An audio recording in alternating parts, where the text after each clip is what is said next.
இந்த நிகழ்ச்சியில் உங்கள் ஒவ்வொருவரின் பிரச்சனைகள் தீர வேண்டும். ஒவ்வொரு குடும்பத்திலும் நீண்ட நாள் இது எப்போ நடக்கும், இது எப்போ சரியாகும் என்று ஒவ்வொரு குடும்பத்திலும் போராடி கொண்டிருக்கின்ற எத்தனையோ விஷயங்கள், என் அத்துணை ஜாதகங்களும் எனக்கு வந்துகிட்டு இருக்கு. இது மிகப்பெரிய வேதனையை உருவாக்கி கொண்டிருக்கிறது. ஒரு திருமணம் எப்ப நடக்கும் என்று சொல்ல முடியவில்லை என்றால் அந்த ஜோதிடர் எதற்கு உங்களுக்கு? என அவ்வளவு வேதனையை சொல்றாங்க. நல்ல கவனிங்க. ஜோதிடம் என்பது இறைவனால் பிரம்ம வேதத்தால் மனித வாழ்க்கையில் பிறப்புவது இறப்போரே அப்படியே நடக்கக்கூடிய ஒரு பிரம்ம வேத சாஸ்திரத்தில் உருவாக்கப்பட்டதான் ஜோதிட சாஸ்திரம். இது சரியாக கணித்தால் சரியாக நடக்கும், நடந்தே ஆகும், நடந்தே தீரும் என்ற உறுதியான உத்தரவாதம் இந்த சித்தர் வாக்கு ஜோதிடத்தில். ஒரு ஜோதிடத்தின் பலன் சொன்னது நடக்கவில்லை என்றால் ஒன்று உங்கள் ஜாதகம் தவறாக இருக்க வேண்டும், இல்லை என்றால் ஜோதிடர் நான் தவறாக இருக்க வேண்டும். நான் தவறாக இருக்கக்கூடாது. என்னை நம்பி நீங்க வரக்கூடிய உங்களுக்கு என்ன காரியத்துக்கு வரீங்களோ இது நடக்கும் என்றால் நடக்கும், இந்த வருடம் இந்த மாதம் நடக்கும் என்றால் நடக்கும் என்ற உறுதியான உத்தரவாதம். என இறைவன் படைத்த அற்புதமான ஒரு ஆச்சரியமான ஒரு அற்புதமான விஷயம்தான் இந்த ஜோதிட சாஸ்திரம். ஒருபோதும் தப்புவதில்லை. ஜோதிட சாஸ்திரத்தை சரியாக கணித்து சொன்னால் ஒருபோதும் தப்புவதில்லை. இப்பிரம்ம வேதத்தான் இறைவனால் உருவாக்கப்பட்ட அற்புதமான மனித படைப்பின் அத்தனை ரகசியம் அடங்கியிருக்கிறது. இப்ப என்ன வேற, ஐயா பொம்பளை பிள்ளைக்கு மூணு வருஷத்துக்கு மேல மாப்பிள்ளை பார்த்துக்கிட்டு இருக்கோம். 3 வருஷமா மாப்பிள்ளை பார்க்குறான். ஒவ்வொரு ஜோசியராக பக்கம் முடிஞ்சிருந்தாங்க, அப்போ முடிஞ்சிருந்தாங்க, வியாழனுக்கு வந்துருந்தாங்க. அப்புறம் பையனுக்கு வேலைக்காக முயற்சி பண்ணிட்டு இருக்கோம். அவனும் நல்லா படிச்சுட்டு வேலை இல்லாமல் அரசாங்க வேலைக்கு எத்தனையோ முயற்சி பண்ணுறான், அவனுக்கு வேலை கிடைக்கல. இப்போ பிள்ளைக்கு காலத்தில் கல்யாணம் முடிக்கலான்னு பார்த்தா இப்போ முடிஞ்சது அப்போ முடிஞ்சது வியாழனுக்கு வந்துருச்சுன்றாங்க, நான் முடிய மாட்டேங்குது. அப்போ சமீபத்தில் இந்த வருஷம் போய் பார்க்கும்போது ஆவணியில் எப்படி முடிஞ்சிடும், அப்போ ஆவணியில் முடியலைங்க. திரும்ப இன்னொரு ஜோசியர் பார்ப்போம். ஆவணியில் முடியும் ஜோசியரை பார்த்துட்டு முடியலன்னு இன்னொரு ஜோசியர் பார்ப்போம். இது அவரு செல்வம் சொல்லிட்டு நல்லா சொல்கிறார், அவர் போய் பார்ப்போம். அவருக்கு எப்படி கார்த்திகை எப்படி முடிஞ்சிடும்? கார்த்திகையிலும் முடியலைங்க. அப்போ தை மாசி பங்குனி சித்திரை ஆகிப்போச்சு. இப்போ என்ன சொல்ற, அப்போ குரு பயிற்சி ஆகிப்போச்சு, வைகாசின்னு எப்படி முடிஞ்சிடும்ன்றாங்க. நாங்கள் இப்படி ஜாதகத்தை தூக்கி பார்க்காத இடம் கிடையாது. ரொம்ப வேதனைப்பட்டு தான் உங்களை வந்திருக்கு. இந்த வைகாசியாவது எங்களுக்கு பிள்ளைக்கு கல்யாணம் முடியுமா, என் பையனுக்கு வேலை கிடைக்குமா? அப்புறம் ஒரு பொண்ணுக்கு கல்யாணமாகி புத்திர பாக்கியம் இல்லை. ஒரு 7 வருஷம் ஆகிப்போச்சு கல்யாணமாகி. முதல்ல ஒரு ஆணையும் பெண்ணையும் சேர்க்கும் போது அந்த பொருத்தங்களை சரியாக பார்க்க வேண்டும். புரிஞ்சுட்டீங்களா? அது பொருத்தம் தான் ரொம்ப புத்திர பாக்கியத்துக்கு ரொம்ப முக்கியத்துவம் வாய்ந்தது. சரி பரவாயில்ல, அதாவது ஆரம்பத்திலே எதையும் சரி பண்ணணும். சரி பரவாயில்ல, நான் சொல்ற நல்ல கவனிங்க. எந்த ஒரு காரியமாக இருந்தாலும், எந்த ஒரு பிரச்சனைக்காக இருந்தாலும் சரி, எந்த காரியத்துக்காக எந்த பிரச்சனை ஜாதகத்தை எடுத்து அப்படிங்க வந்தாச்சுன்னு இந்த பிரச்சனைகள் இந்த காலத்தில் சரியாக முடியும், இது இந்த காலத்தில் நடக்கும் என்றால் நடக்கும், நடந்தே ஆகும், நடந்தே தீரும் என்பதுதான் இந்த நிகழ்ச்சியும் நான் தருகின்ற உறுதியான உத்தரவாதம். சொல்லுக சொல்லில் பயனுடைய, சொல்லற்க சொல்லில் பயனில்லா சொல். இந்த நிகழ்ச்சியில் பயன் தராத விஷயத்தை சொல்லக்கூடாது. ஆக உங்கள் பொதுமக்கள், உலக தமிழ் மக்கள் அனைவருக்குமே இந்த சித்தர் வாக்கு ஜோதிடத்தின் மூலம் நான் தருகின்ற உறுதியான உத்தரவாதம். எந்த பிரச்சனைக்காக இந்த ஜாதகத்தை என்கிட்ட காமிக்கிறீங்களோ, என்ன பார்த்து நடக்கல சரியாகல அப்படின்ற வார்த்தை வரவே கூடாது. ஏன்னா எனக்கு ஒரு சந்தோஷமான விஷயம் என்னன்னு கேட்டீங்கன்னா,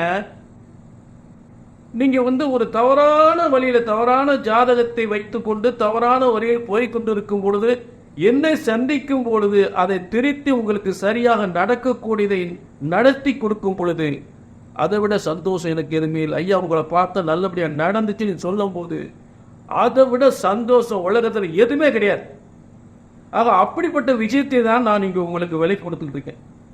ஆக கண்டிப்பாக நடக்காத காரியம் எல்லாம் நடக்கும், நடந்தே ஆகும், நடந்தே தீரும்.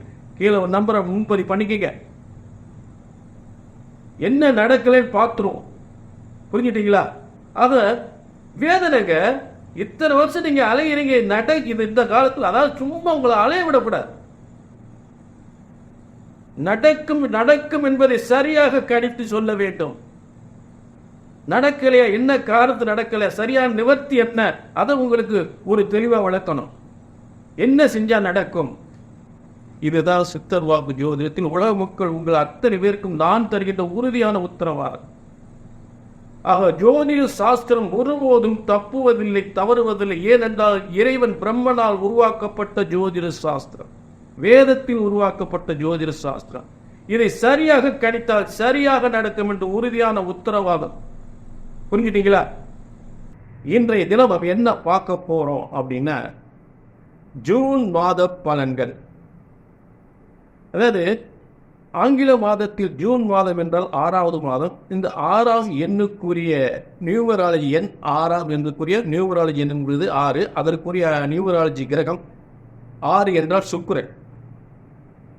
6க்குரிய சுக்கிரன் இந்த ஜூன் மாதத்தில் வலிமை பெறுகின்ற ஒரு சிறப்பு மாதம். அப்படிப்பட்ட சிறப்பு மாத பலன்கள், ஜூன் மாத பலன்களை யாருக்கு பார்க்க போறோம் அப்படின்னா கடக ராசிக்கு. சரிங்களா?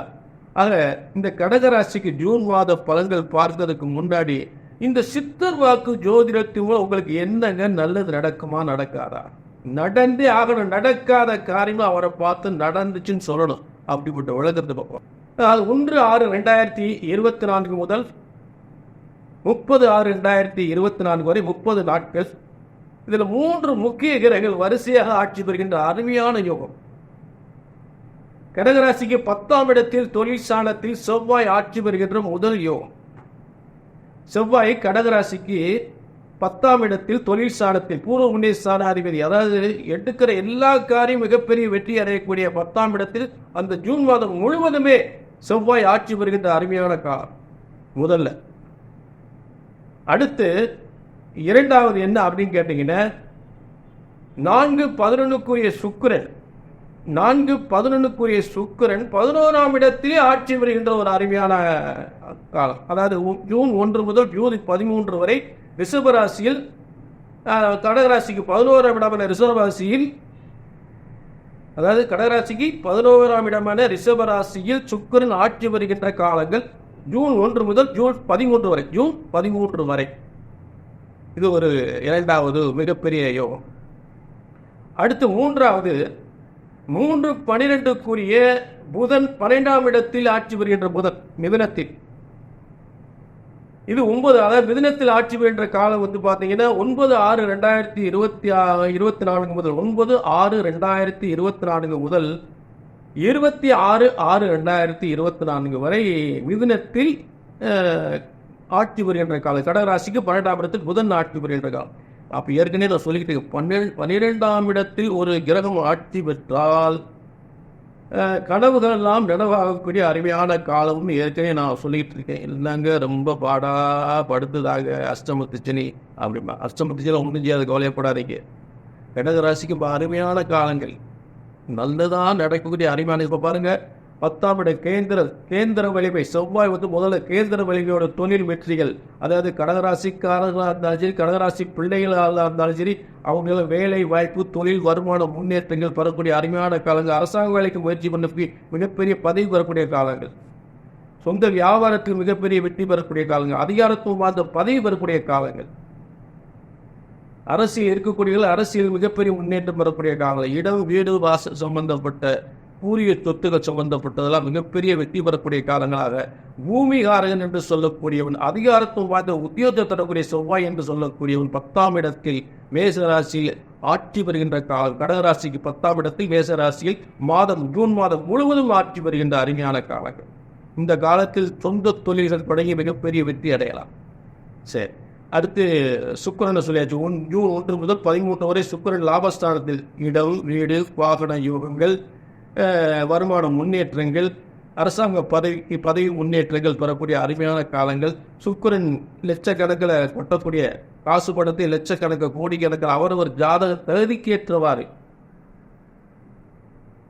50,000 1 லட்சம் கூட முன்னேற்றம் பெறக்கூடிய காலங்கள். அதே நேரத்தில் கோடிக்கணக்கில் பல லட்சக்கணக்கில் கோடிக்கணக்கில் ஆயிரக்கணக்கில் அவரவர் ஜாதகத்துக்கு ஏற்றவாறு. ஏன்னா எல்லாத்துக்குமே கோடிக்கணக்கில் லட்சங்கள் கொட்டிடாது இல்லையா? அவரவர் பிறப்பினுடைய யோகத்துக்கு ஏற்றவாறு இந்த சுக்கிரன் காசு பணத்தை கொடுக்கக்கூடிய நிலை. அவருக்கு அண்ணன் ஊட்டிட்டு எல்லாருக்கும் கிடைக்கும் சொல்ல முடியாது. சரிங்களா? அது ஜாதகத்துக்கு வேறுபடும், ஒவ்வொரு ஜாதகத்துக்கு வேறுபடும். ஆக சுக்கிரன் வருமானத்தை தரக்கூடிய, முன்னேற்ற தரக்கூடிய அவர் லாபஸ்தானத்தில் இருக்கிறார். சரி, அடுத்து பார்த்தீங்கன்னா புதன் 12ஆம் இட கனவுகளால் நனவாகக்கூடியது. கனவுகள் எல்லாம் இப்படி சொல்லக்கூடிய விஷயங்கள் உண்மையில் நடக்குமா அப்படின்றது கனவுல நனவாகக்கூடிய 12ஆம் இடம் கனவு கன்ற இடம். அது நடக்குமான்னு சொல்லக்கூடியதான் 12ஆம் இடம். அந்த 12ஆம் இடத்துக்கு புதன் வியாபாரமாக இருந்தாலும் செய்கிற தொழிலாக இருந்தாலும் சரி, வியாபாரமாக இருந்தாலும் சரி, உத்தியோகமாக இருந்தாலும் சரி, அதே இடம் வீடு சம்பந்தப்பட்ட பிரச்சனைகளாக இருந்தால் அதெல்லாம் மிகப்பெரிய வெற்றி அடையக்கூடிய காலங்களாக, கனவுகள் நடவாகக்கூடிய காலங்களாக. 3ஆவதாக புதன் ஆட்சி பெறுகின்ற காலங்கள் 9/6/2024 முதல் 26/6/2024 வரை. சரி, இப்போ 3 கிரகங்களுடைய வலிமையை பார்த்துட்டோம். செவ்வாய், சுக்கிரன், புதன். அடுத்து இந்த அம்ச பலன், ஒவ்வொரு நாளுக்கு அம்ச கட்டம்னு இருக்குது, கணிச்சு சொல்லக்கூடிய அம்சங்கள். இது ராசி கட்டத்திலேருந்து வேறு கட்டத்தில் இருக்கும். அதை நீங்கள் கன்ஃபியூஸ் ஆகிறீங்க. சரிங்களா? அதை இப்போ அந்த தேதியில் புதிய வியாபாரம் தொடங்கலாம், மாலை பொழுது சுபகாரியங்கள், புனித நீராட்டு விழா, இந்த மாதிரி பெண்களுக்குரிய சம்பந்தப்பட்ட எந்த சுபகாரியங்கள் நடத்தலாம், பூ வைக்கலாம், பெண் பார்க்கலாம், மாப்பிள்ளை பார்க்கலாம், அரசாங்க வேலைக்கு முயற்சி, யாரையும் பார்க்க முயற்சி பண்ணலாம், வியாபாரத்துக்கான முயற்சிகள் செய்யலாம். எந்த ஒரு காரியமும் சுபகாரியங்களும் தன ஆயத்த பணிகளை செய்யக்கூடிய மிகப்பெரிய வெற்றி அடையக்கூடிய காலங்கள்.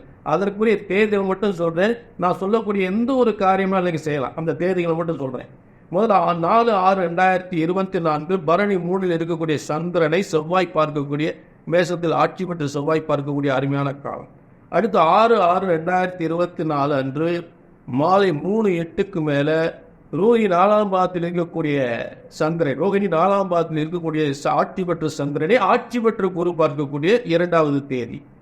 அடுத்து 9/6/2024 அன்று மாலை 4:25 மேலே புனர்பூசம் நட்சத்திரம், குருவர நட்சத்திரத்தில் இருக்கக்கூடிய சந்திரனை குருவே பார்க்கக்கூடிய ஒரு அருமையான நாள்.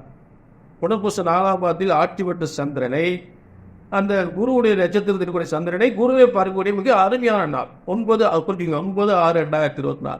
இதில் நான் சொல்லக்கூடிய எந்த ஒரு காரியமும் நீங்கள் செய்து, வியாபாரமாக இருந்தாலும் தொழிலாக இருந்தாலும் சரி, சுபகாரியங்கள் எதுவாக இருந்தாலும் மிகப்பெரிய வெற்றி அடையும். அதுக்கு அடுத்து 13/6/2024 அன்று மாலை 6 மணிக்கு மேலே, அதாவது பூர 3ஆம் பாதத்தில் இருக்கக்கூடிய சுக்கிரனோடு சேர்ந்து வலிமை பெற்றக்கூடிய சந்திரனை குரு பார்க்கக்கூடிய இது ஒரு அருமையான நாள். அதாவது குரு சந்திரன் எப்பெல்லாம் பார்க்குறோம் அப்பெல்லாம் எல்லா வித சுபகாரியங்கள் நடத்தலாம். அந்த தேதி மட்டும்தான் நான் சொல்லிக்கிட்டு இருக்கேன். புரிஞ்சுட்டீங்களா? கஜகேசர், அதாவது 7க்கு சப்தம குரு பார்க்கக்கூடிய எந்த ஒரு காரியமும் மிகப்பெரிய வெற்றி அடையும். அடுத்து 15/6/2024 அன்று காலை 9 மணிக்கு எனக்கு விசேஷமான அருமையான நாள். அது புதிய தொழில், புதிய வியாபாரம் தொடங்குறது, புதிய வீடு பால் காய்ச்சிறது, திருமண யோகங்கள், பொன் பார்க்கறது, மாப்பிள்ளை பார்க்கறது, எந்த காரியம்னாலும் மிகப்பெரிய வேலை வாய்ப்புக்கான முயற்சிகள், அரசாங்க வேலைக்கு முயற்சிகள், இதெல்லாம் பண்ணலாம். 15/6/2024 அன்று காலை 9 மணிக்கு ஆரம்பிக்கிறது. பார்த்தீங்கன்னா ரொம்ப அற்புதமான நாள். புரிஞ்சுட்டீங்களா? அதை துலா ராசியில் நல்ல ஆட்சி பெற்றிருக்கக்கூடிய சுக்கிரனை குரு பார்க்கக்கூடிய அருமையான நாள். துலா ராசியில் ஆட்சி பெற்றிருக்கிற சுக்கிரனை குரு பார்க்கக்கூடிய அருமையான நாள், மிக அற்புதமான நாள். அதாவது அந்த காலங்கள் குரு சந்திரனோடு சேர்ந்து குருச்சந்திர யோகத்தில் இருக்கு. குருச்சந்திரத்தில் யோகத்தில் இருக்கக்கூடிய குரு சந்திரன் சேர்ந்து இருக்கக்கூடிய காலத்தில் சுக்கிரன் துளாராசிலிருந்து பார்க்கக்கூடிய அருமையான காலம்.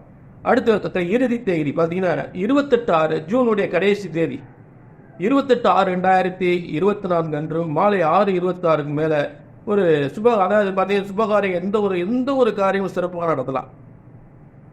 புரிஞ்சுட்டா? மாலை பொழுதில் செய்ய வேண்டிய எந்த ஒரு வியாபார விருத்திக்கான காரியங்கள் ஈடுபடலாம். இது ஜூனில் கடைசி தேதி 28/6/2024. இதுதாங்க அதாவது ஜூன் மாதத்தில் எல்லா தேதிகளுமே சிறப்பாக இருக்காது. நான் ரொம்ப கணித்து சரியாக நல்ல பலன் தரக்கூடிய தேதிகளை மட்டும் உங்களுக்கு சொல்லியிருக்கேன். இந்த காரியங்களில் நீங்கள் இந்த தேதியில் முயற்சி பண்ணி வெற்றி அடையலாம். சரிங்களா? அதை நான் சொல்லக்கூடிய பலன்கள் எதுவுமே சரியாக வரல, சரியாக நடக்கலை அப்படின்னா கண்டிப்பாக உங்கள் ஜாதகம் சரியில்லை, உங்கள் ஜாதகத்தில் ஏதோ கோளாறு இருக்குன்னு அர்த்தம். அப்போ என்ன பண்ணுறீங்க, கீழே நம்பரை நோட் பண்ணிவிட்டு ஒரு அப்பாயின்மெண்ட் வாங்கிக்கோங்க. சரிங்களா? உங்கள் ஜாதகத்தில் என்ன கோளாறு, ஏன் உங்களுக்கு நடக்க மாட்டேங்குது அப்படின்னு இங்கே நிறைய ஜாதகத்தை பார்த்து ரொம்ப நொந்து உட்காந்துருக்குங்க. எங்கெங்கே நடந்துச்சு, ஒவ்வொரு இடமா ஜாதகத்தை தூக்கி அலஞ்சி பார்த்துட்டோம், எதுவுமே அதில் நடக்க மாட்டேங்குது. நல்ல கவனிக்க, ஒரு ஜோதிடத்தின் பலன் சொன்னது நடக்கவில்லை என்றால் ஒன்று உங்கள் ஜாதகம் தவறாக இருக்க வேண்டும், இல்லை என்றால் ஜோதிடர் நான் தவறாக இருக்க வேண்டும். அந்த தவறு வரவே கூடாது. ஜோதிடம் என்பது பிரம்ம வேதத்தால் இறைவனால் உருவாக்கும் மனிதனுடைய பிறப்பு முதல் இறப்புடைய அத்தனை யோகத்தின் சொல்லக்கூடிய பிரம்ம வேத சாஸ்திரத்தில் உருவாக்கப்பட்ட ஜோதிட சாஸ்திரம். அது ஜோதிடம் ஒருபோதும் தப்புவதில்லை, தவறுவதில்லை. சரியாக கணித்தால் சரியாக நடக்கும். எந்த பிரச்சனைக்காக ஜாதகத்தை எடுத்துட்டு வர்றீங்களோ, கல்யாணம் முடியலையா, வேலை கிடைக்கலையா, அதே நேரத்தில் அரசாங்க வேலை கிடைக்கலையா, குழந்தை இல்லையா, கணவன் மனைவி பிரச்சனையா, வீட்டில் செய்வன போதாரா, சொத்து பிரச்சனை, எதுவாக இருந்தால் ஒரு முறை ஜாதகத்தை கையில் தூக்கியாச்சுல சொன்னது நடக்கும், நடந்தே ஆகும், நடந்தே தீரும் என்ற உறுதி உத்தரவாதத்தோடு. அது மட்டும் இல்லை, சரியா நினைச்சா சரியா நடக்கும். அப்படி ஒரு உத்தரவாதத்தோடு மீண்டும் ஒரு நல்ல நிகழ்ச்சி சந்திக்கும் முறை உங்களிடமிருந்து விடைபெறுகிறேன். நன்றி, வணக்கம்.